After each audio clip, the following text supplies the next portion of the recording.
Hey everybody, welcome to Real Nerds. I am Ryan. To my left is the always amazing Brad. And don't forget the spectacular. Are we starting? Hi, I'm James. You didn't see him counting down? No, You know that's his one job, and he was doing it really well this week. I think I was staring at your wife. For you. I know, he did. She was putting. Why are you staring at my wife, dude? No, she was putting on funny little socks. Anyways, I think that's what I was doing. I blacked out. Two roosters in this hen house right now. I know, right? Oh, fuck me. Cockfight's going to break out. No, I didn't mean that.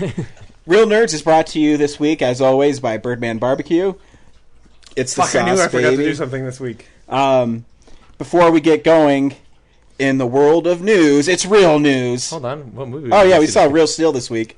We did. We did. Yeah. So, in keeping with the real theme... Got me swearing a lot for some reason. Really? Yeah, well, I already said fuck 3 times. Dude, you're on a fucking roll. I know. Real news.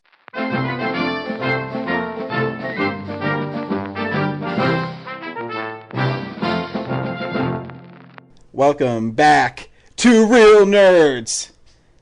Do you have to say welcome back if it's just a music intro? That sounds so stupid. No, you don't. I know, You've don't. never done it before. No, so. yeah, I Yeah. think it's supposed to just be like nobody notices. It just comes back in.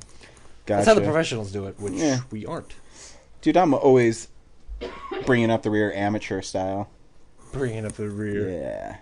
Yeah. So, some cool news for fans of Arrested Development Yeah. is Netflix and Hulu are in a bidding war because Arrested Development is doing 10 mini episodes, each focusing on a specific character from Arrested Development, that they're going to put on either Netflix or whoever wins the bidding war between them and Hulu. Yeah, I believe it's more than even that. I think IFC is still. Oh, and Showtime. Yeah. And it's There's it's going to blend into the movie that they are making for Arrested Development. Yeah, big news. Because Yeah. it came out of every year they do, well, I don't know if it's every year, but every now and then they do like a reunion of that cast and everybody gets together and talk about things.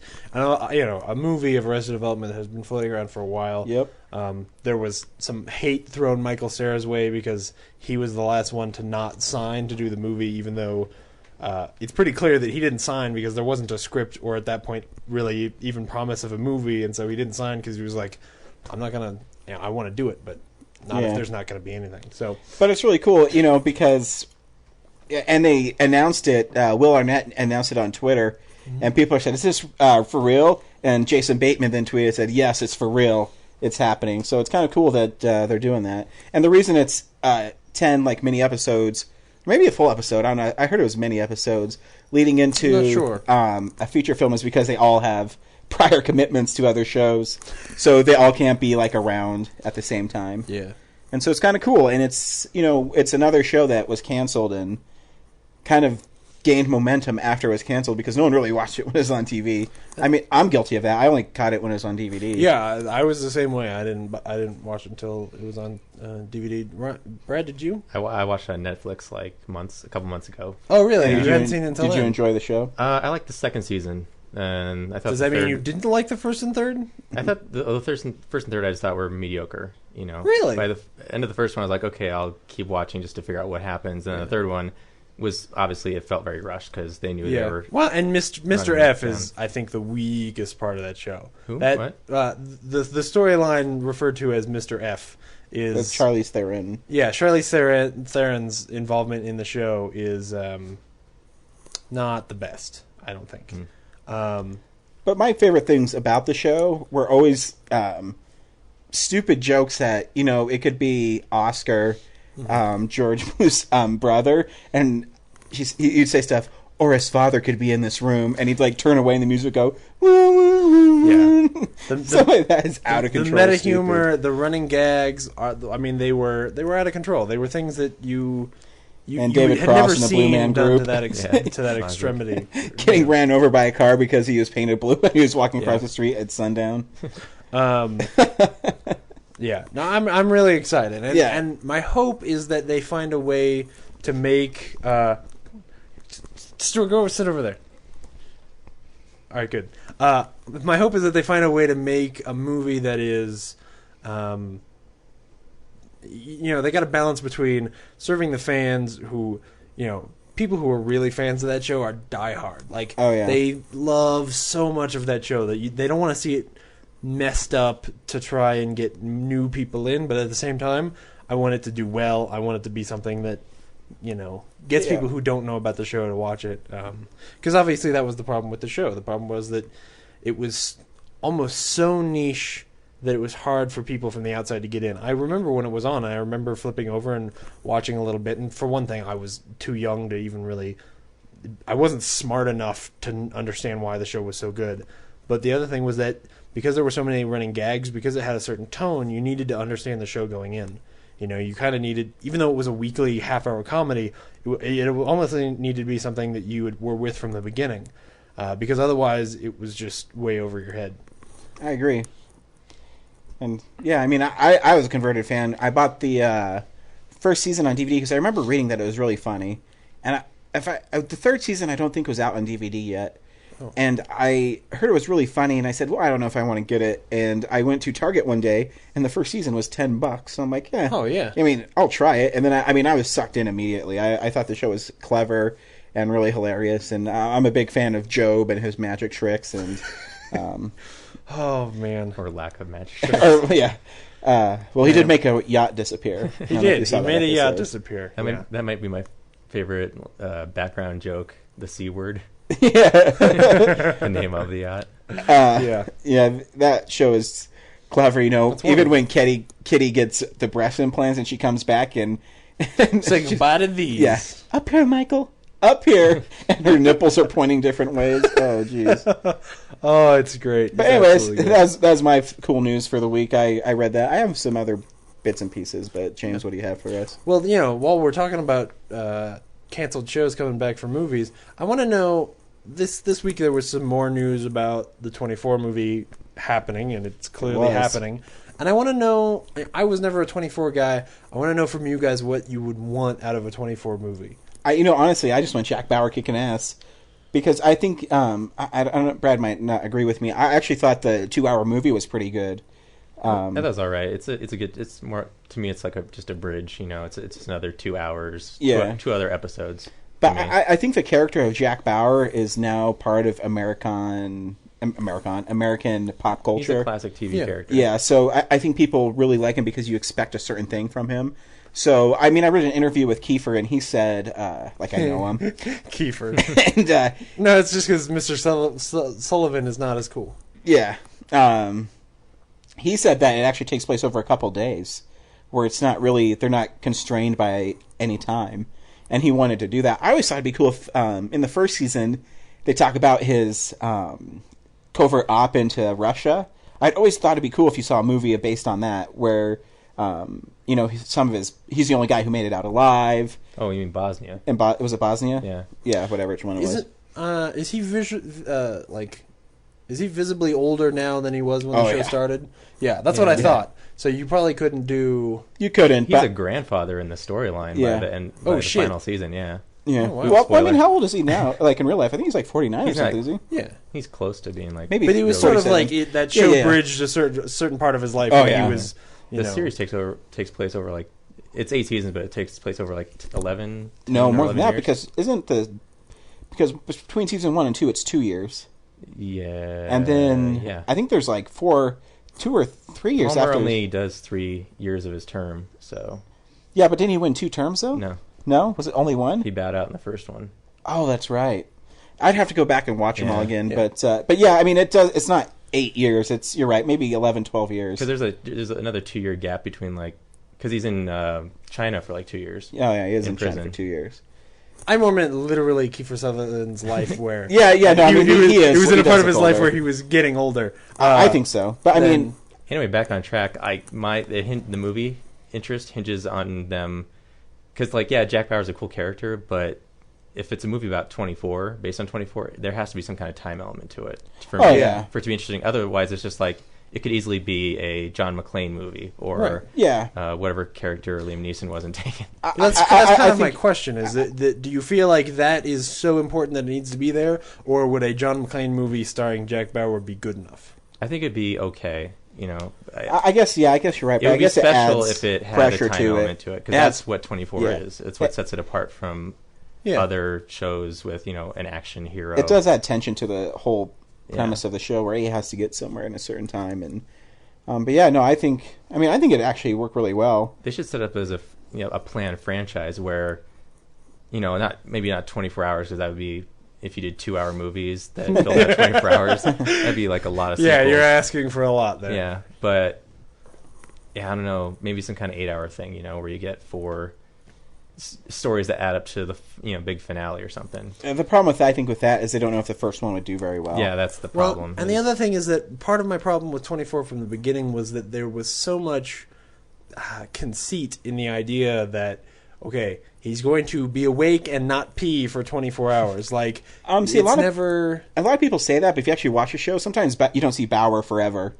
I mean, there's episodes where he's like at the beginning, and then he's gone for like 30, 40 minutes. And Kiefer, when we went to Comic-Con, he actually joked about that. Right. He said, "Yeah, when you don't see me, I'm pissing and eating." And I think they kind of addressed that in season 7, because I think Chloe and this other character had this argument in the bathroom, Mm-hmm. So they kind of tried to bring it up, but it's a very, out of 24 hours, you see it once, out of the characters. So yeah. But they try to address it, but yeah, it's a little unrealistic. Yeah, but I mean, there's other elements in the show that are super unrealistic. The most unrealistic, I think, is getting across traffic in a certain amount of time in L.A. and New York. Yeah, for sure. Mm-hmm. Well, and for me, the other part of that is that in that 24 hours, a whole lot of things go wrong and complicate the story and make for all of these side stories that are going on. And this is as I understood it from half of season 1. But part of why I stopped watching was because halfway through I'm going, okay, on the same day that this terrorist stuff is happening, his daughter gets kidnapped, and then his wife and his daughter are in a car rolling down a hill. What I'm saying is, I think that they could do that time element with it okay, this all takes place inside of 3 hours. Maybe there are a couple little time jumps in there, so you get the movie down to 2, and then but you still have that pressure element.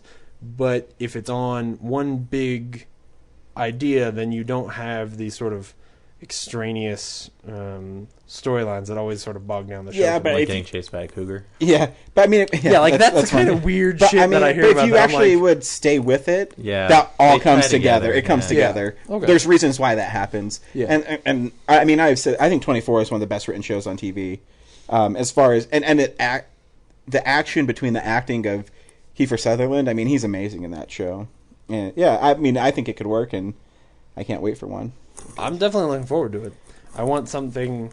I'm sort of on the other side on this one as the Arrested Development thing, where I want this to be something that will suck me in and Well, anytime you want to borrow the seasons, I have them all. It's all on Netflix. Is it? Yeah. But unfortunately, I'm busy. Something else really big happened this week as far as canceled televisions are concerned. Dude, he's sad. The Playboy Club was canceled after 2 weeks. Yeah, 3 weeks? James. Yeah, the Playboy... this was the 3rd episode. I didn't even watch this week's because I was like, this isn't good. It dropped in ratings. It got a 1.0 rating, I think. Yeah, so my favorite show of the fall got canceled. But Ryan's favorite show, Whitney, got picked up for a whole season. I know, can you believe that? Anyway, dude, do you watch an episode of that? I watched the previews. I'm just like... Dude, I watched 10 minutes of it while I was waiting for Joe. Dude, the worst comedy I've ever seen on a that's what it looked like from the commercials. Yeah, you don't need to watch it. Don't ever watch it. It's a shame because I used to like Whitney Cummings. And Whitney Cummings was part of creating that Two Broke Girls show, which is not good, but is better than what I see from Whitney. The show Whitney, not Whitney Cummings. Anyways. So there are a bunch of stories this week about pay cuts on The Simpsons and... producers taking pay cuts and actors wanting little slices of future profits. But all at the very base of it, if you really dig in and you notice what they're saying is this week The Simpsons got canceled. Yeah. Well, because it takes a year to make the episodes. It does, yeah. Which is part of why it's what's happening is they're sort of renegotiating contracts with the actors and with the producers for the next season. If there's going to be a next season, because that is still in question. And Fox has pretty much made it clear at this point that if they go for a 24th season, that's how long this show has been going. If they go for a 24th season, it will be the last season. Yeah, I was actually reading an article in The Hollywood Reporter, and it had a breakdown of Sunday night and what key demographic shows play in, and number 1 was Sunday Night Football, obviously. Yeah. Number 2 was Family Guy, and so it's really overtaken That's depressing. See, I'm with people that think Family Guy is still really funny. So I think it's really funny, but I think it's so inane and stupid that it takes away from my enjoyment of the comedy. well, yeah, but I mean, I still think it's more clever than The Simpsons are right now. I wouldn't disagree. I mean, what I was about to say was it's almost a shame to me, and I'm thinking about writing something about this. It's a shame to me that this show has gone on so long that it's going to die pathetic. Yeah, it's going to go out sort of flat, you know. And the truth is that it's very rare that a show ends in any kind of satisfying way, which I find really interesting. I think it says something about what it is that we're actually looking for out of television. That we actually, the meat that we like is the stuff in the middle, is the stuff we look forward to every week, and that endings are just almost universally disappointing. I mean, every now and then there's one that people love, like MASH or MASH, but it's really rare that there's an ending that people enjoy. And Simpsons is going to get like, okay, well, the last 10 seasons aren't very good, and then it dies. Like, you know, the show is huge. I mean, it's extremely Maggie important. Turn 2 years old or something. Yeah. Oh yeah, it'll be something like that. You know, because I guess if this is the last season, I think Fox should give them the opportunity to produce a final episode. Yeah. And does that really bother you that It's much? distracting you a lot. Why? It's really loud. It'll be all right. But they should allow them to make a couple last episodes so they can close The Simpsons how they want to. As you say that, it makes me think they should sign on for a 24th season, because Matt Groening and that whole production team have always been really smart about the way that they ran that show, especially back in the day. You know, their what was the name of the dog? Santa's Little Helper? No. There's the episode where Poochie? Yes, Poochie. Right. Poochie was a direct response to Fox coming to them and saying, like, we want you to add a new character, somebody who's hip and young and fun. And then they made an episode making fun of what they were being told to do. Yeah. Which is the kind of stuff we expect now from from South Park. But at the time, that was pretty groundbreaking. I want them to be told that they're that this is their last season, so that they can put that kind of ingenuity and creativity into things like, what if Maggie turned 2? You know, if we know this is the end, what can you do to remind us why this show was so important, and break the rules that are part of what has made the show stagnant? You know, the fact that none of the characters can ever grow or change is part of why I think you run out of stories. You know. Yeah, I think that's too why Family Guy is more successful now, because they don't care what they put their characters in. Right. You know, they can have one where Stewie's older or whatever the case may be, and it doesn't matter because, I mean, in the season premiere of the Family Guy, Peter won the lottery, and at the end they're just like, oh, he lost all his money. You know, it's just, they can do those situations where the Simpsons are kind of constrained by the characters they've developed over the years, and, I mean, I think the Simpsons movie is the best the Simpsons have been in years. Oh yeah, absolutely. Because that movie is really funny, and I'd love a sequel.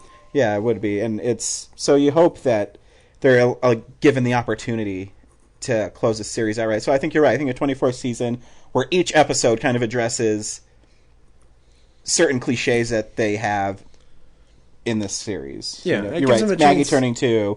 Bart maybe getting an A in school and moving on to the 5th grade or something. You know what I mean? Just something different. You know, not Lisa filling as an you're outsider. Right. I mean, it is even if all they were able to do with a final episode was something along the lines of what Seinfeld was able to do, which wasn't much, or even better, maybe Everybody Loves Raymond, which I think had a pretty good final episode. 24 did too.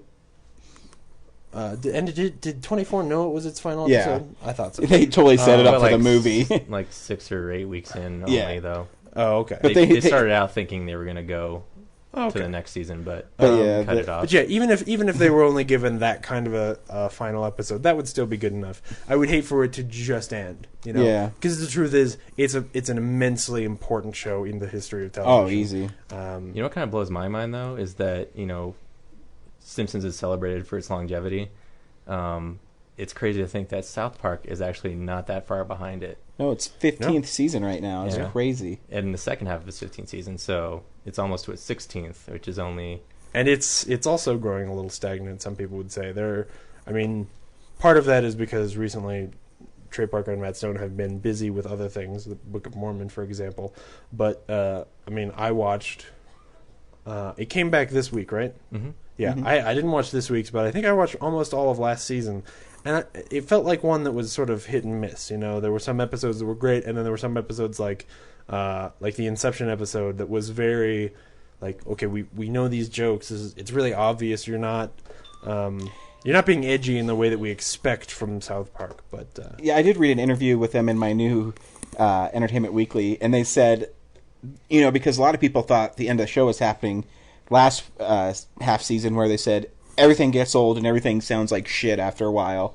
And I was reading an interview with them. They said, yeah, we were just saying that things sound like shit after a while. We weren't really saying that a show's ending. Yeah. And so they said they didn't expect that big of a response to that episode, and that's why the second half of the season started with this episode, is because they felt like they had to address it, because people were just saying, oh my gosh, you're going to end South Park, and whatever the case may be. And they said no.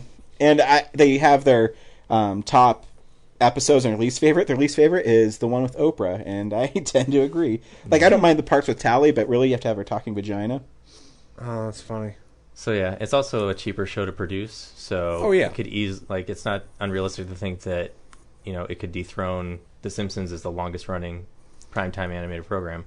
Yeah. So. And that show's not the things that are important and historic about The Simpsons have nothing to do with how long it's been running. They have to do with the fact that show fostered an entire generation of comedy, and paved the way for a lot of the adult cartoon kinds of shows that we have now. So yeah, I don't know. Yeah, sorry, I wasn't trying to talk that much about it. I was just trying to end cap it. So yeah. No, you're fine. already like the half-hour mark. Yeah. No, we're good. Sierra's not going to listen to this episode anyway. All right, the last big piece of news. Well, I guess I got one little bit, but so Cinemark, which is when we're in Belmar, when we're up at Ryan and Laura's, where we see our movies, is not going to be showing Tower Heist. And the reason is because... I saw a poster there, though. Yeah. They had a poster at our theater for a movie they will not be showing. And they're not showing it because... what company is it? It's... Universal? Universal is decided to... 3 weeks after the movie releases, they're going to release it on video on demand for $69 or just $69. You can buy... Tower Heist on your TV and watch it with your family at home. One time. Yeah, one time. And the reason is because if you were $69, the idea is if you were a family of like 5, two parents, 3 kids. That's how math works. Because it sounds like a family film. Well, right there, that's $50, and then, I don't know. It's got like it's family. It's like a family film, like I don't know, Night at the Museum is, I would think, with the exception of that scene where the black chick wants to have sex with Eddie Murphy. Okay, so maybe it's not a family movie. But dude, but think of it this way: you can have a Tower Heist party at your house. Dude, invite 20 of your friends over. Only charge them $3. Dude, you come over to my place to watch Tower Heist on Saturday night? Totally Awesome. Yeah. Anyway, they're testing out this whole idea that people will do exactly what we're talking about with perhaps a better movie. But Cinemark is not going to play ball with that, and so they're not. And they're the according to the article, they're the 3rd largest theater chain in the nation. It's kind of a big deal, but I don't really think this is going to take off. No, especially with a movie like Tower Heist, as telling James. Yeah. Maybe if it was like Spider-Man or Puss in Boots, something that families want to see. Yeah. That I can see where maybe it will work, but so your cable bill's already $90. You're gonna add $16 more to it to watch one movie once. Yeah, that's the actual most interesting thing about this story is that in the comments on Slash Film, there's a really great conversation between a man named Leo Fleming and a gentleman who refers to himself as "Suck My Dick Dances with Wolves," who really doesn't like. What's his name? Brett Ratner. He Suck My Dick him. Dances with Wolves doesn't like Brett Ratner, but Leo Fleming thinks that he is inoffensive. And then the two of them yell at each other for a while. And that's the most interesting thing about this article. And the last thing is that the people who wrote Toy Story are going to make a new movie, and it will be based on Farmville. And that is the stupidest thing I have heard since a Point Break remake. And that's everything that we have in news this week. Sweet. I've got one piece of news. Oh, actually, nice. it's more like a thank you. I'd like to express gratitude to Steve Jobs for reinventing the world for us. He didn't do that. But he, What? I mean, it is really a shame. Steve Jobs he was really smart and did a lot. I don't want to make it news because I don't know who hasn't heard about it yet. But Yeah, no, it's not. Someone's I know. downloaded Real News Nerds and Oh my said, God, "What? what Steve happened?" Jobs is dead." It was one of those things like it was the biggest thing that happened this week, but is not really related to movies other than before the podcast we talked about Well, he's Sony integral bought to the Pixar rights and to everything. his but I mean George Lucas is really the guy who created Pixar. Not anyway. Pixar was thanking Steve Jobs left and right. So They were. I mean, he was really involved. But I didn't say he don't. created Pixar. I just But helped he's Yeah. very innovative, and I mean, he was a. the reason absolutely we're a on, pioneer, we're but- able, people are able to listen to us is iTunes. Yeah, And Oh yeah, absolutely. we have our show because I just hated his war on podcasts. buttons. So, both because he wore sweaters all the time and because he took buttons off of every electronic device that exists now. But yeah, no, fuck that guy. in all Still have all a home honesty, button. I know I'm being flip. I mean, I did really like the guy, sort of, and it's a shame. God, James, get off his dick. What have you been watching this week? Sweet. What have we been watching? Actually, me and Brad. I guess we could start it off. We're gonna do that for this. Oh one, yeah, okay? yeah. Talk about We you saw, guys' date night that you left me out of. Tucker and Dell versus Evil, and Was it good? it was. I thought it was I kind of enjoyed it. funny because for people who don't know, because it's really limited release, it's basically turning the Crazy Hicks story from in horror movies to the redneck's point of view. Kind of like that movie Creature we saw. Yeah, it actually. There's 5 minutes in the movie, Yeah. I'm commenting that the opening sequence, not credit sequence, but actual like character plot, is almost identical to Creature. They go You into mean a- where they like walk into the like Kids in a gas van, station. drive station. into a gas station, meet up Fuck with the yes. hillbillies, have a Oh. over-the-counter interaction. Yep. Like, where's the beer? yeah, No way. for real. But the funny They- part is, sorry, They go screw ahead. around with some objects, like, oh, look at this, and yeah. The funny part is man. the kids in this are douches, and you're supposed to hate them. Yeah. And Dell and Tucker are like the funniest, like go-lucky guys. But through the first half of the movie, every time you saw them, they would Dell and Tucker would give like these weird looks when they passed the kids on the road. Like Dell would be holding. Was it Tucker who was the fat? It was Dell. Tucker was the driver. Yeah. So he would be holding a beer and looking really stoic and like crazy, and the music would be like, and so they'd pass him, and every time they would show shots of him, it'd be like really low angle shots. They look like really big and scary, and it was really ridiculous, but it was really funny. And did you mention Alan Tudyk is in it? Yeah. He's Tucker. He's Tucker. Yeah. And, And- that other guy that I've seen, but I don't know his name. 'Cause Yeah. he's So not Alan Tudyk. me and Brad got a kick out of it because it did take a horror staple and really turn it another way. Yeah, they finally presented a different So it's idea fresh. to that genre. Yeah. Let me- 'Cause have you like I think most recent horror movies that I've seen, the protagonist kids who are getting hunted by the slasher aren't entirely likable. Yeah. Like they're like in Creature. Yeah. yeah. Yeah. A lot of them are douchebags, but they're still the heroes of the movie. Right. And this one finally flips it on and kind of presents, like, shows how idiotic and moronic these, Right. kind of use the same word twice. And yeah, it shows just how ridiculous and stupid these heroes actually are. And they Well- take the typical villain and make them the naive heroes. Yeah, and like right away, the biggest douchebag on it, his collar's popped. Yeah. And he thinks it's. You'd have to see. I can't do it justice by describing it, but One of my friends from work saw it yesterday, Uh-huh. and she even pointed out, like, one of the girls who's part of the teenagers group is constantly saying, "Guys, let's just go. yeah, Let's stay here. Why are we hanging around?" Yeah, I was too Hey, focused on other stuff to. yeah. It was. that. Yeah, it was a zany movie. It's definitely a movie I have to see over and over again because there's so many in jokes in it, and Right. like when the girl falls in the lake and they save her, and they're like, "Hey, we got your friend," and they all like, "Oh my god, they're gonna kill her," and they run away. It's and I say, "Why are they running away?" There's tons of jokes that are set up early and then pay off later, which I think Yeah. is missing from a lot of Yeah, so it was comedies. Good movies. pretty, yeah. Look, you're half redneck or no, half hillbilly. Yeah. Yeah. I won't tell you that. But it's Let me ask There's this side plot that yeah, kind it's of pretty funny. builds up the ultimate villain, and it's just How gory is the movie? Because based on the it's trailers, pretty- it's that's pretty what, gory. Okay, that's what I wanted to know. Because it looked like it had one of those, because there are those few scenes in like Shaun of the Dead where all of a sudden it goes Yeah, really gory, and I even guess it's Hot like that, Fuzz. yeah. I didn't Where, realize but this half a even body looked would like still be heavy. Yeah, the dude who's in the wood chipper they pull out. I'm like, wow, who knew half a body would still be so heavy?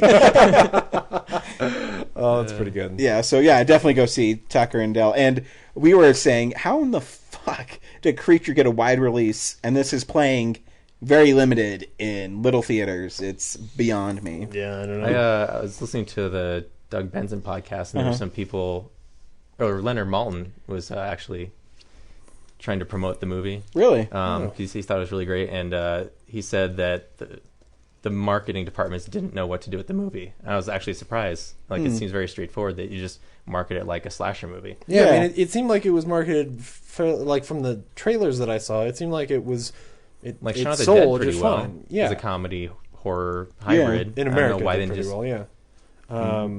Yeah, emulate that. But I agree. Yeah, and it's not. and There's it actually sat on the shelf for like a year. Yep.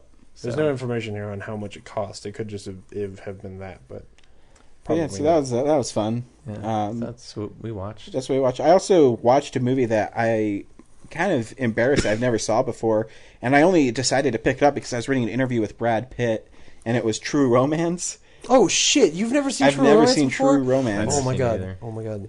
and it's actually pretty good. There's a romance in the title. Yeah, but it's so bizarre. It's a Tarantino movie. He wrote it, but it wasn't shot by him. It was his first script. But it still has those moments. I think my favorite character in it is Christopher Walken, but he's only in one scene. In the whole pretty movie. much, yeah. And that Like Pulp that Fiction? one scene, Yeah, like Pulp Fiction. But it's a great scene, and I really liked Val Kilmer plays Elvis in it in a way you wouldn't expect him to be Elvis. Yeah. Because I even and it's so ironic because I wanted to see the movie and I read the interview with Brad Pitt how he said he liked the character that he portrayed in it, and he was only in it too for like 5 minutes. But Yeah. so I went to Best Buy and it was on sale for like $10. And I'm like, Did you get it on Blu-ray? No. Oh, the Blu-ray is beautiful. But like the case wasn't as cool, so I didn't get it on Blu-ray, and the Bluray was like $20 more. Oh, did you get that Yeah. really nice looking DVD? Yeah, Oh fold man, out. it kills Yeah, me it that they folds didn't out make and that. everything. Warner Brothers foldouts that they don't do anymore. Oh, Yeah. that's so good. the movie's really cool, and the only thing I really had a problem with it was Hans Zimmer did the score, and it was a little goofy. Yeah, the score is not the best part, but I will say this: I think it's the best on-screen romance maybe that I've ever seen. I think It's that the pretty cute. chemistry between Patricia Arquette and Christian Slater is really one of the best romances. They're one of the And best Dennis couples. Hopper's great in that movie. Oh, he has that scene. I've posted that scene on when I did my top 10 villains article. I posted that Yeah. scene that Dennis Hopper has where he talks about the origin of the Sicilians, which I That's- won't spoil since Brett hasn't seen it. Yeah, I'll let you borrow it. It's pretty funny. Amazing. So that whole exchange between the two was great. oh yeah, it's really And it's, Gary Oldman playing like a black white guy in it. It's only a character you'd seen in a Tarantino movie, and he's funny as hell. I saw the movie for the first time a couple years ago, and then it wasn't until recently, a little bit before I bought the Blu-ray, like a year ago, that I just sort of fell in love with that movie and have been in love with that movie for the past year. Like when I want to clean the house or just have a movie on in the background, I put that movie on, and then I don't get anything done because it's amazing. I am one of everyone at this point who really can't decide which Tarantino movie is his favorite, but True Romance, some days True Romance is my favorite Tarantino movie. It is good. You should check it out. And directed by Tony Scott. Probably But- Tony Scott's best movie. Yeah, because it doesn't have that goofy Tony Scott. The fast cuts. Yeah, the goofy Well, cuts he and did. it's from a time when Tony Scott was sort of in fashion. Yeah. I've heard it described that Ridley Scott is the brother who is always a little ahead of his time. Like the worst thing about his movies are when they overreach because he can't quite do something the way he wants to. And Tony Scott is the guy who's always still sort of a commercial director. You know, he does these fast cuts and everything feels too intense and too purposeful. But it's a great movie. It is. And we should say, like, the basic plot is that... No, we shouldn't. No, it's just you got to see it. It's amazing. It's really hard to describe. It's a romantic movie that's super violent. Sweet. Yeah. With lots of gunshots and stuff. Oh, man. What did you watch this week, James? Well, I've been watching a whole lot of DS9, Star Trek Deep Space Nine, and I'm like almost through the first season and didn't start it until Sunday. So I've been watching a whole lot of DS9, which is great. I really feel like if I can get through the season in the middle that when the show was on made me stop watching that show, it might end up being my favorite Star Trek show, mostly because it's a more character-based Star Trek show. People's problems are not... Well, for one thing, characters in that show have problems from the very beginning, whereas like in Next Generation, it's a much more pristine look at the future, whereas... It's more explorative, whereas DS9 is more political. Right, yeah. But I think it's the little things like the... DS9 starts with you learning that Sisko, the captain, his wife dies in an attack by the Borg, and he doesn't let her die, he just can't save her. And so he's scarred from the beginning. And while I think at a certain point, especially because of the incident with the Borg in Next Generation, Captain Picard sort of gets that, but he's never the flawed character that I'm more interested in Sisko because of the flaws, whereas Picard is like, you know, he's great, but yeah, exactly. Like he always has the right answer, except for the Borg. He's really right, except for the Borg. Testy about the Borg. Anyway, so that's been great. I also finally watched my Netflix movie My Neighbor Totoro, which I had never seen before, and have had in my room for a month and a half because I'm gonna cancel Quickster.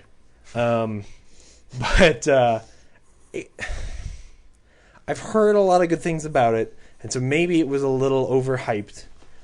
And I will say the movie is beautiful, and it's a quiet, sort of subtle story, but at the same time, I don't think it ever really hit me. It never felt like something that's going to stay with me the way that I thought that it should. Do you understand what I'm saying? I've never seen it, so... Oh, you were looking at me and nodding like you had seen it, so... No, I was just excited that you finally... Because you've been talking about it. Yeah. And it was... You know, that being said, like, it was good, but it wasn't, you know, special. You know, it's not something I'm going to... It didn't stay with you. Yeah. Right, exactly. And the story is... It's well acted. The voice acting is good, but it's not perfect. It's not what I wanted. But then the third thing I really want to talk about when Ryan's here and he's on the phone. Yeah, so someone's been calling him over and over again, and it's like after midnight. Sounds like something's wrong. So we'll kill some time. I'm gonna eat some candy. Some Halloween candy. We're getting close to that time. Yeah. I guess we can kill some time by... Do you want some candy bread? Do you want an Almond Joy? No, I had one earlier. Okay. Do you like Almond Joys? I do. Oh. They got coconut and almonds and chocolate. I don't think I've ever actually eaten an Almond Joy, but I don't think I'd like one, so I think that's why I've never tried one. Come on, James, jump. Try something new. All right. For the if sake, you don't like for the it, you sake don't have to eat it again. No, for the sake of our listeners, I'll try to open it away from the mic. Don't stuff your mouth too much, though, because I want to ask you, with Halloween coming up, I don't think you've done a Halloween podcast with us, so... you guys do a special Halloween podcast? Well, no, I mean, no, but why? I was going to ask you if you had, like, favorite horror movies, but I don't think you do because it's not really your thing. I mean, I guess Ryan likes Friday the 13th. Well, he likes a lot of horror movies. I'm just more of Saw and Friday the 13th, but... Yeah, like those ones, like the slasher movies, I don't care as much about. I enjoy... I'd have to look at it. There are good, scary, like, what I would consider horror movies that I like. You know, I really love Drag Me to Hell. Any of the ones that are... Like, it's one of those things where I think I have to see it. You know? I don't know. The truth is, for me, the things that are really scary are, like... Zodiac is one of those movies that I've seen a dozen times at this point. But I still, like... If I find myself watching that on TV late at night, it'll scare the piss out of me. It's funny you said that, because I actually just watched it For like the first time? I think the last half hour Oh, yeah? for the first time, and I wasn't sure how to follow it, but So you haven't seen the movie all the way through? No. Oh, you need But I to was go back and watch intrigued it. with what I Yeah, saw. because and that's a movie that sort of changes directions halfway through. Where the part you saw is mostly about this guy who's really enamored with the story. Sorry, I'm getting a lot of. yeah, I saw the middle, like Mark Ruffalo was the detective, and then by Yeah. the end, Jake Gyllenhaal is like the movie's focused on his story. Well, the movie's always focused on Jake Gyllenhaal, but early on, the movie is more interested in sort of being more historical, where it's Jake telling Gyllenhaal, us- he looks like Tobey Maguire. Yeah, it's more focused on like the events of the murders, but then the second half is where Are we talking about Zodiac? Yeah, Love that movie. he gets sort of obsessed with this thing, and it sort of becomes slower and more like a David Fincher movie at that point. You should watch it all the way through. I can RDJ is awesome in it. Everybody's awesome in that movie. It's one of my favorite Fincher movies at this point. Right on. And terrifying. I mean, really, when the McPoyle brother shows up at the end of that movie, which you don't understand that because you don't watch It's Always Sunny, but when the McPoyle brother shows up at the end of that movie and points to the brother from the Drew Carey Show, it terrifies me. It just scares the shit out of me in ways that normal horror movies like the Halloweens just don't even touch. Little known fact: back in like 2002, 2003, Andy Quirk and I actually tried to make our own movie about the Zodiac Killer. Really? And we filmed it because he said the Zodiac Killer had like a black box head mask that he wore. At least that's what Andy Like a said. hoodie? I didn't know anything about it, but it was like Andy wanted to adapt it, so we did some test shots of Andy standing out on my deck with like the deck light on, and then Adam is the main character sitting in the apartment talking on a phone, and fuck he would that. what?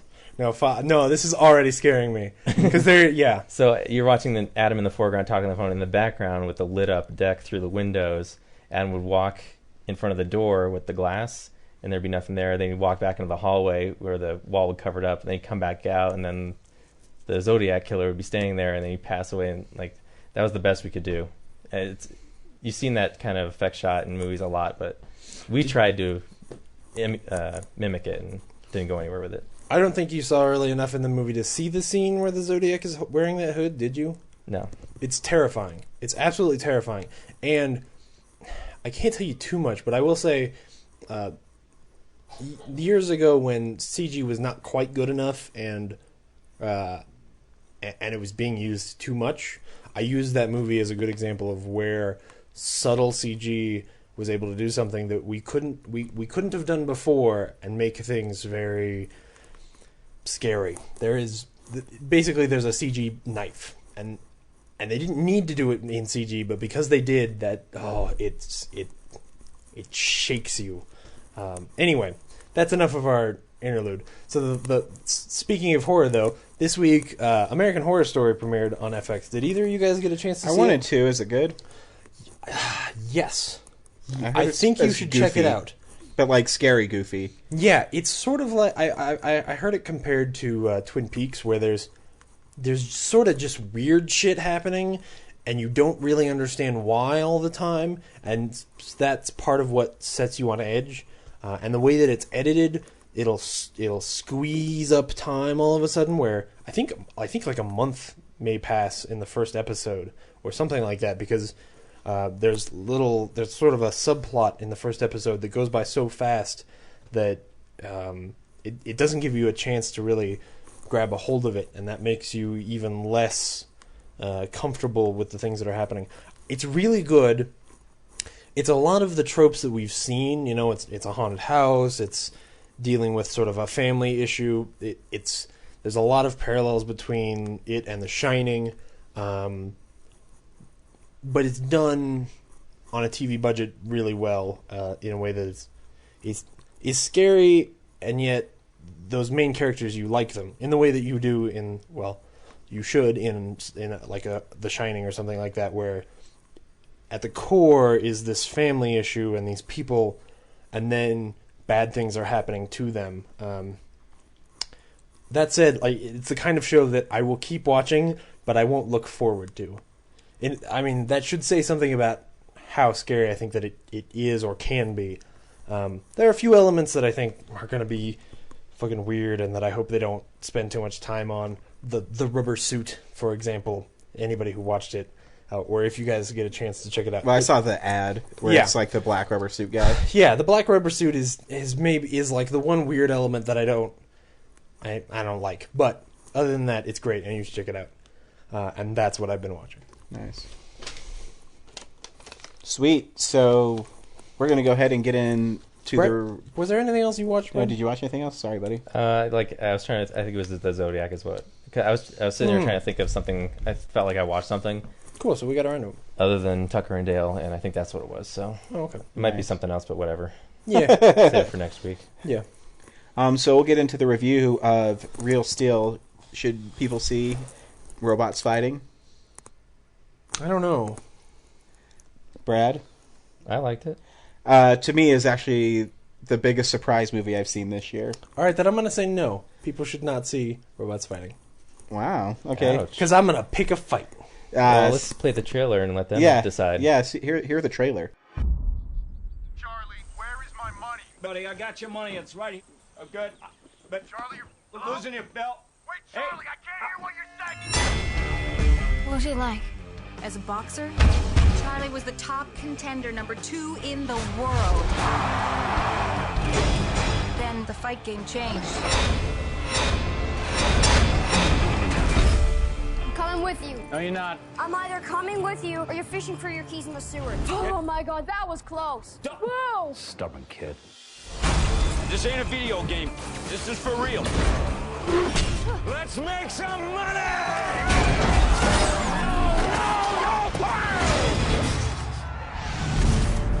I just need a little loan. As much as I like you, dude, you're a bad bet, brother. Give it up, Charlie. You got nothing left. What are we looking for? Anything I could use to put a fighting robot together. I think there's a whole robot in there. Never seen anything like it before. Can we get him a fight? He's a sparring bot, built to take a lot of hits, but never dishing out any real punishment. His name is Adam. Get him a fight. You know you're bringing him home in pieces, right? Whoa, whoa, whoa! He's smaller and weaker. He's gonna get his ass kicked. I need you to teach him to box. Are you kidding me? You know this fight game inside and out. He needs your moves, your commands. I can't. Yes, you can. And I know I've done all kinds of wrong by this kid. Just like to do one thing right. Right uppercut! Great fight, fellas. Remember this name, Adam. This bot is one to watch. I'm trying to see a better side to you here, Charlie. It's not easy.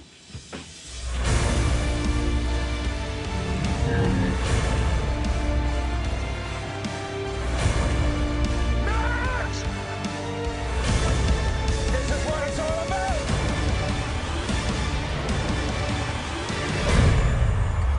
We can't win, can we? We'll see. So, I think it's one of the biggest surprises as far as good movies of the year. And I read about it. I didn't know it was such an involved father and son story. And I was surprised on how much I liked this movie. I really, really enjoyed it. I thought it was a cute story. I thought... I mean, of course, some people might not like the goofy... You know, they're forcing you to... Hugh Jackman's a jerk, and he doesn't want anything to do with his son, but eventually he warms up to his son, and I thought it was really cool. And, the robots were cool. And both of you are looking at me Are like you waiting I'm... for me to go, James? Yeah, You usually people are go looking at me second. like I'm an asshole. I want to give... No, not at all. He I wants me wanted to last give because he's Ryan got enough the differing time. opinion. I get it. But I didn't think it'd have as much heart as it did. And, I mean, I'll be honest. I thought it was really touching at the end when his son looked over and he saw his dad boxing and he was crying and stuff. I thought it was touching. And I really enjoyed it. Brad, because James looked at me like I'm a piece of shit. I am not. That's not at all. James has no heart at all. Brad? Even though his last name is Hart. I know. But- Be James but Blackheart. Heart the deer, not heart the organ. Anyway, yeah, I was surprised too. Like, I thought this was going to be a cliche father and son special effects extravaganza. I thought it was just going to be, I was going to be bored and like expecting, like, seeing things coming a mile away, and I was impressed. Like, I felt like every time there's a dramatic moment, it was culled together from a dozen other, heartfelt family father and son scripts that aren't based on robots. Like, I felt like all the dialogue was just pulled out of all these other movies and then rehashed. And whenever there is a dramatic moment, all the characters are actually saying to each other is like, I don't know, I feel like, you know what I'm trying to say, kid, and actually not saying anything at all, even though 2 minutes have gone by. So most of the dramatic parts, I was just kind of sitting there bored and rolling my eyes because it's like, I've seen this before. Hugh Jackman's doing a great job selling it, and the kids reacting pretty well, but at the same time, like, I've seen this play out before. It's nothing new. But when... What movies have you seen it in before? I'm sorry. I'm just curious. Boom! Lawyered. I'm just kidding. Keep on going. I'm sorry. It's an hour ago. I haven't thought about that hard. Yeah. I just feel it. I've seen a lot of movies. It just seems familiar. Absolutely. But whenever the robot, like, I was blown away. I also thought the CGI was going to be terrible, but actually, a lot of the scenes, I felt like they actually had robots in the room with them. Mm-hmm. It was that good. I was really impressed. Like, it wasn't, because sometimes in Transformers it feels like very flat on the screen, but almost every scene in here, I felt like the robots were actually physically in the real world with everybody. It was great. Agree. I felt that they had like weight to them. Yeah. I absolutely agree with everything you guys have said so far.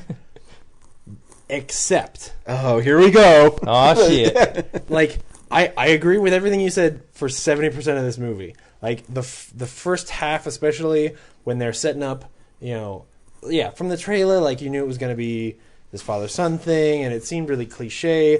But when you meet Hugh Jackman, especially the scenes where Hugh Jackman's character, Charlie, meets his son, and you realize just what a dick he is. Like, he is so bad. Like, you want the son to say, like, you are a shitty father, Mm-hmm. and you want him to say it like that.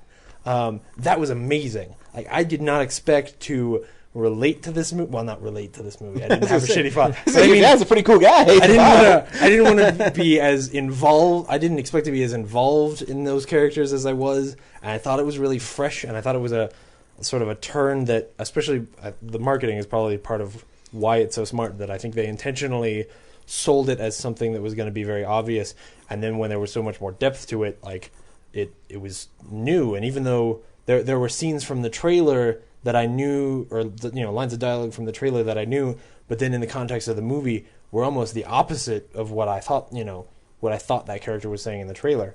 But yeah, the CG is great. The boxing is great. They it's not just CG robots. They also obviously built like practical robots that then they CG'd stuff on top of so that people could interact with them. But there's two things that bug me about this movie. First of all, when it comes to the end, when it comes to sort of everything involved in the last fight, where he has to fight... Is it the remote control thing? No, it actually... The second thing has to do with the remote control. I was going to say, that bugged me, is that it took so long for them to figure out to stop using the remote control. Right. I was just, like, I know this is how this is going to win the battle. Just get to it already. Right. Yes, exactly. As far as I'm concerned, this movie creates a lot of goodwill and throws a lot of balls up in the air and then fails to catch all of them. Like, the third act of this movie, where they have to fight the big bad guy, is all of the corny, cliche, predictable stuff that I was afraid of. It doesn't earn... It works so hard to earn great moments early on that then, when the big stuff happens, it just feels... like just messy. And a big part of that is the remote control thing. They never explain, like in Rocky, which is the most clear parallel, because this is a robot where, like, it you can even take ended all... like the first Rocky. Well, yeah, it does. It ends like the first Rocky.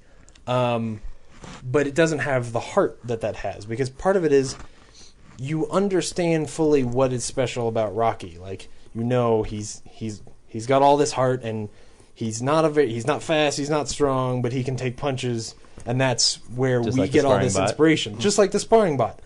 But there's like these weird moments where they act like he's special in these ways that you're not. I don't he's relate sentient, to. Yeah, like the thing with him being slightly sentient that it doesn't set up very well. And I know that how the way it's going to end is that the dad is going to like control with his body this robot, and that's how they're going to win. And I thought like that's so cool. And the fact that they don't think of that until so like. I thought when they went into that fight, they were going to have set up a thing of, like a camera so that Adam could watch him do the boxing, and that's how they would do the boxing. And I thought that's going to be so powerful and so good. And then they just sort of it becomes paint by numbers. Like that's the point of the movie where it becomes obvious to me that this is a Sean Levy movie. This is a movie. Sean Levy's the guy who made He made the Night at the Museum movies, but then before that he made like Cheaper by the Dozen and garbage like that. That's just this telegraphed family stuff that's not. There's no subtlety to it at all, So at the end of the movie, when people are crying, I'm just going, no, I don't know. It just doesn't connect with me at all. But that's what kills me about it. Like that's why I hate it so much. Is that I agree with you so much on the first half of this movie. Like I loved it, and then I didn't anymore, and I can't reconcile those two things. Aw. See, but to me, I think they set it up actually really well. I mean, you knew that his dad was going to be the one who's fighting, but why would they have a camera to watch him? Because that's obvious. Like, I know that's obvious. But he only mimics movements, so if the people have seen him, I don't know. But when it happens, like, Adam has to be watching him from off the side and somehow know. I think you're too cynical. Because to me, to me that's moving because he's the kid finally got to see his dad box when he fell in love with his dad, that his dad went toe to toe with the number one contender in the world, and that his dad actually got to fight the number one robot in the world is an opportunity he never got, because it's not Adam fighting the Zeus.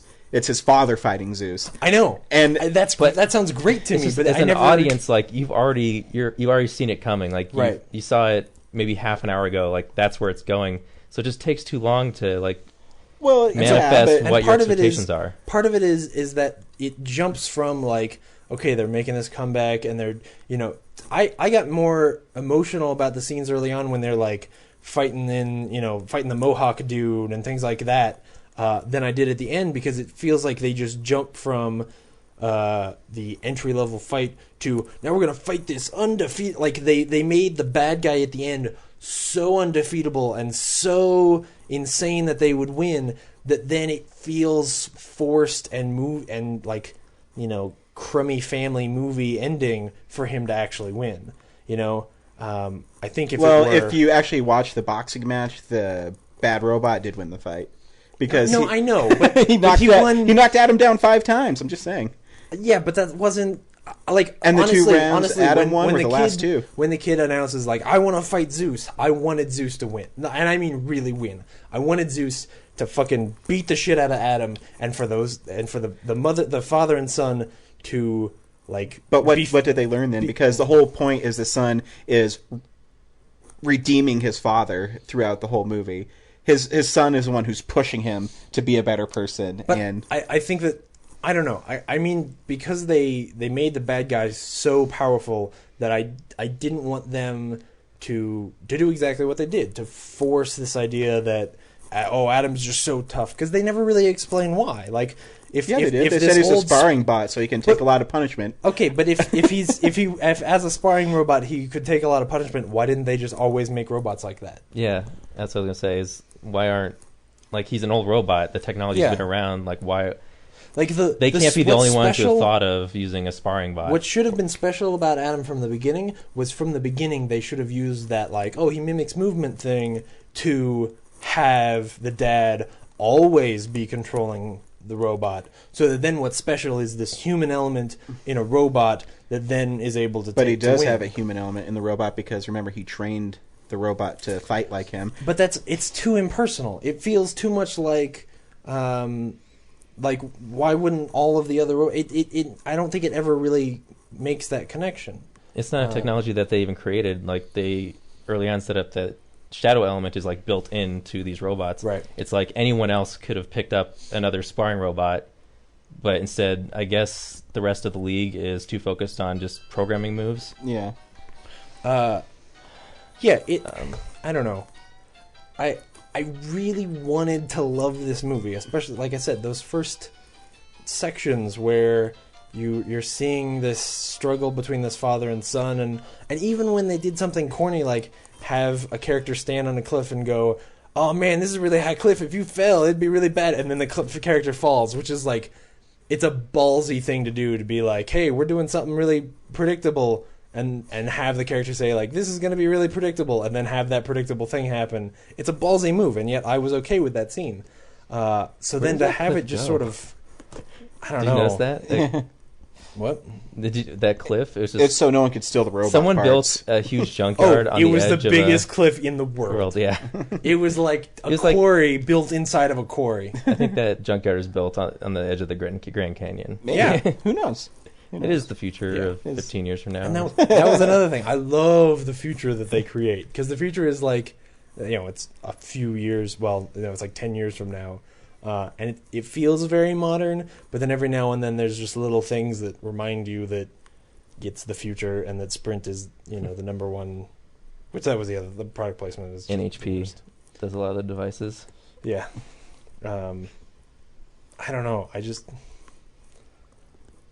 I feel like if I were 10, I would love this movie. Well, I'm 30 and I love the movie. I liked it. But you're 10 at heart. I am. Anyway. It's a shame for me. I wish I'd liked it as much as you guys. It's okay. You don't have to like everything. Yeah. You don't have to agree on everything. We don't. And I think at some level I may like it more than I am saying now. I think I might be playing a little devil's advocate, but it's still like, I don't know. Well, I'm just going to say that the kid believed in his father when his own father didn't believe in him. And he made him a better person because of it. You know that at some point he's going to call Charlie Dad, and they drop the ball in that moment too. Because then it's like, it's that scene where they get beat up, and then he just says, like, he's my father. And you're like, no. Actually, he said it before that. Oh, really? Where? I forget where. It was like just in passing, though. Yeah, It's exactly. very... There need that. Like, I kept feeling like there was going to be that scene where he calls him Dad, and that was going to be part of the motivation of what turns him around at the end. And then that never happened. It just sort of, his redemption just sort of happens because it has to. Sure. Come on, host, wrap this up. I am. I have nothing left to say. I think it's the biggest surprise so far of the year for me. I agree. It was definitely better than I anticipated. I don't know. James is just cold and heartless. I am. And when little kids are crying out of happiness because his father's fighting the champion boxer that he's never able to do, James just thinks it's stupid. This movie was written by the guy who wrote Hardball, which is a much better movie. Is that Keanu Reeves baseball That movie? is a lie. No, dude, when that little kid dies in Hardball, did you see Hardball? Yeah. No. Yeah, when that little kid dies, oh man. But you know what makes Hardball not good? Keanu Reeves. Well, okay. But also, Brad, you're going to have to be the one who answers this because Ryan and I are both Lost fanboys. But was Evangeline Lilly like really good in this? No, actually, I thought it might be the script because like I said, I thought a lot of the lines were just really pulled from other stuff and just See, I thought that too. When but she then was fighting with Hugh Jackman, like over like you don't pay me enough or I've been hanging around you too long, I felt like they were just kind of reading off the page. Oh shoot! So because I watched it and I thought that yes, she was being given lines that were kind of cliche and overwrought, but I thought she did a good job with them. Because I've always sort of been afraid that outside of Lost, she was not going to be as good as I thought she was in Lost. Like, what else has she done? Well, she's in a minute of the Hurt Locker, and she's in, she's in a minute of the Hurt Locker. Well, I thought she was good when he came back and confessed his love to her without saying it. Oh yeah, and she had like those. Though that scene was a little awkward because at first I was like, "Is he gonna rape her?" Because he just. But I mean, creepy. when that. But when she opens her eyes, then it's good. Yeah, and when she cries, she it always kicked breaks him my out, heart. and he still has keys to get back into the garage. Well, it's like where he works. She was in White Chicks. Nice. Apparently, that's a shame. So on Lost, I like, didn't what is she even know. normally doing? Just kind of acting troubled and... She has like one of the biggest shocking character reveals, actually. Well, early on, yeah. Early on, yeah. Oh, Well, she she might be turns. sinister? Well, yeah, she turns out to. Well, I'm not gonna. You're probably Yeah, not shut gonna up. watch it. But she's in Lost. She's the the love interest, or is she? Well, no, yeah, she is. No. Yeah. I want him to watch it, and then Oh, okay. Yeah. And she's really good. She is. She's got some great moments in that show. I thought she was good. Me too. If anything, the failing was the script and not. I think she did all right with what she had to work with. Like, I thought her character was just kind of like, there had to be a female element to the story somewhere, so... But yeah, she had that great scene though with the little boy talking about what Charlie did as a boxer, and I thought it was pretty good. And there were a couple of like really awkward moments in the like. I don't think that the whole him dancing with the robot subplot is as fun as they think it is, or at least it wasn't for me. Like, it was more awkward, Mm-hmm. Like I didn't understand why it was there, so I don't know. Because it was his had to kid's dress up that thing. yeah, I actually thought during that scene, like, what this movie would have been like if it had been not so much his son, but like if he had a daughter who was a good dancer. I thought think it might that's have been a little more sexist. appropriate. A little bit, yeah, but it just, I thought it would. I don't know. It's. I just thought that I see halfway, what you're saying. at that scene, I was like, I think. how would this movie Well, play Hugh out if it was Jackman a daughter at that instead of a son? point was still all in it for the money. So I think he thought he'd get more money if someone saw that a kid was a trainer Oh, and yeah. he was dancing. They're like, oh, we'll give him more money because it's a show. And The kid was pretty good though. Yeah, I mean, the there were a kid was couple really lines. There were a couple of weird lines that, I think he drops. But then there's moments that there's like awkward moments, like the speech he gives when he takes the mic from that guy. Yeah. That it's a really awkward speech, but it's the kind of awkward speech that like an 11-year-old kid would give. yeah, you like I know? thought it was actually really natural when he screamed at the end and stuff. I thought it was pretty cute. Yeah, I agree. It's a Actually- very uncinematic scene that is realistic. Yeah. It's and like, was it PG-13 or PG? PG-13. Yeah, I was also kind of wanting, like, if only this movie could be rated R, like that kid could have a really filthy mouth and it'd be hilarious. Like, like call Hugh Jackman an asshole. And Bring it, motherfuckers! Yeah. So yeah, anyways, you should go see Real Steel because it's awesome. Don't listen to James because he also doesn't like Harry Potter. So Well, yeah, I mean, Harry Potter is just fucking garbage. next week we'll be seeing The Thing. You can like us on Facebook, Real Nerds Podcast. Please do. You can also follow us on Tumblr, realnerds.tumblr.com. Send your mail that you've never sent to me, and I've had an email address for like 2 months now, realnerds@gmail.com. Forward us your junk, your like spam and shit. Yeah, then I say, oh, I finally got something. I don't even get spam. So I'm gonna sign you up for porn so that you can get like just billions and billions of emails. cool. and then if it's movie parody I really porn, want to do that. Ah, I can relate to the podcast. there we go. Yeah. So until next week, I'm Ryan. And I'm Brad. And I'm James. Go see Real Steel. Don't listen to James. He's just a stick in the mud. I am. Look at that. That fart sound he made actually was when he was trying to talk. Everything he says sounds like shit. So professional. Wait. Laura, what'd you think? Laura said eh. So that's 2 eh and 2 surprisingly Did good. you get up like 4 times because you were bored with it, or because... I'm sick. Oh. Yeah. I thought it was just because you were throwing food all over the place. And Laura doesn't like it because there's no gay love story. I don't know. I thought it was pretty gay. Well, that was pretty good for this week. When the robot was looking into the little boy's eyes and they were like holding each other. Yeah, that Yeah, it's awkward kinda walking awkward. scene where like he picks him up and then I was like, is he gonna crush the little boy? And then the little boy like the whole thing about him knowing The how kid to has a talk. muscle spasm. It was like this weird out of nowhere magic robot moment. Anyway. Okay. Bye.